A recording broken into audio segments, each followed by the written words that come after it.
nous, on était tous les trois, on s'est étonnés de savoir ce qui s'est passé. Boulette, on a fait une connerie. Commençait mal le début du voyage.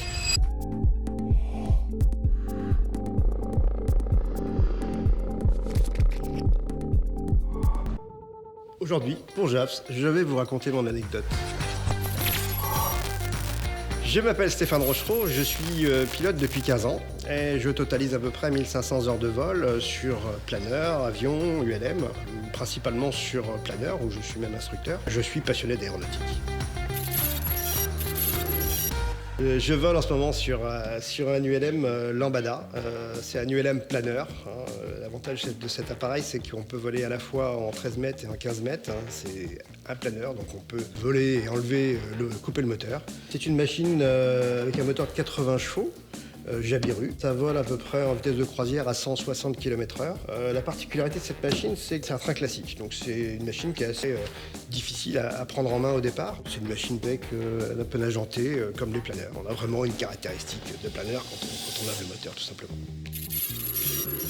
Alors, c'était lors d'une préparation de vol où on avait deux copains, on s'était dit on va aller se faire une belle petite balade en Corse. On avait pris un DA40, donc préparation de vol à fond. Puis une semaine, on était à fond dans les naves. Et du coup, donc la veille, on se réunit jusqu'à 22 heures pour vérifier les NOTAM, principalement, les cartes VAC, etc. Voilà, les radios, bien checker notre parcours. Et puis, on se donne rendez-vous à 5h30 le lendemain matin pour un départ de nuit. C'est moi qui étais aux commandes pour la première branche. Et hop, décollage, tout se passe bien, montée, niveau 100, on était sous le plan de vol. Lever de soleil sur la côte, c'était exceptionnel, la côte méditerranéenne. On arrive en vue de Béziers et du coup, Montpellier nous demande de quitter et de changer de fréquence. Nous donne la fréquence et nous dit que Béziers est en auto-information là-bas. Donc on passe sur la fréquence, on descend, on arrive sur Béziers, on fait la verticale pour voir le sens du vent, on fait notre tour de piste, vente arrière, tout va comme dans les livres, tout va bien, on se pose, on sort de la piste et puis là, on voit les pompiers qui arrivent, qu'est-ce qui se passe? Ils nous demandent de les suivre, on les suit jusqu'au parking. On éteint le moteur, le pompier nous dit ouais, qu'est-ce qui s'est passé? Vous n'avez pas de radio, vous n'avez pas contacté la tour, ils sont pas contents, faut que vous les contactiez tout de suite.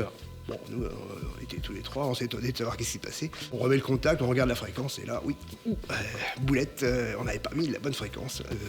Tout penaud, on va jusqu'à la tour de contrôle, on va voir le mec, il nous a fait comprendre qu'il n'était pas content, et il avait déjà fait un signalement à la DGAC à Montpellier. Donc là, ça commençait mal, le début du voyage. Du coup, il nous explique comment ça se passe, voilà, vous allez être contacté par la DGAC pour ce que vous avez fait. Et puis alors lui, il nous explique, nous, le contrôleur de Montpellier nous a dit qu'il n'y avait pas de problème, quoi. C'était en auto-information, vous ne deviez pas être ouvert, voilà. Et puis, le problème, c'est que 15 minutes après qu'on soit posé, il y a un autre avion, un gros avion qui s'est posé, et en plus dans l'autre sens, parce que le vent était complètement de travers. Donc nous, on avait choisi un sens de piste, mais qui était préférentiel. Mais bon, lui, les EFR, eux, ils arrivent, ils se posent tout droit. Et c'est pour ça qu'il y a eu un NOTAM qui avait été déposé pendant la nuit. Voilà, un NOTAM qui a été déposé à minuit ou 1h du matin. Donc on descend, on fait le plein de l'avion parce que c'est ce que c'était prévu. On décide de continuer notre voyage. Et puis là, hop, petit coup de fil de la DGAC, une charmante dame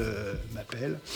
Et puis m'explique que c'est pas bien, que si, que ça. Donc elle nous dit qu'elle allait vérifier les bandes son, tout simplement, les bandes son, pour savoir si le contrôleur de Montpellier avait vraiment pas omis le fait que la piste était ouverte. Et donc on a repris notre voyage direction la Corse. À 50 piges, se prendre une soufflante comme ça, tu te mets tout bas, tu restes au sol et puis t'écoutes et puis tu fermes ta gueule.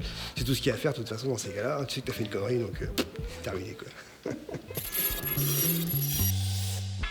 Donc la leçon à tirer de ce petit voyage qui était très sympathique, la Corse forcément ça fait rêver. Dans l'euphorie du voyage, c'est vrai que il y a des choses qui se passent, on oublie des choses. Cette fréquence qui n'était pas la bonne qu'on a mis, on aurait dû checker une fois, deux fois. Et puis forcément le coup du NOTAM, le coup du NOTAM, 7 heures avant c'est pas assez, c'est 10 minutes avant qu'il faut regarder un NOTAM. Le NOTAM ça peut être déposé très rapidement. Le SIV il est là pour donner une information, donc c'est un cumul de plusieurs choses qui font que une erreur de 2 erreurs, 3 erreurs, et à la fin, ça peut devenir une grosse boulette. Donc ça nous a permis quand même de monter d'un cran notre vigilance sur le reste du voyage, quoi. Ça, c'était important.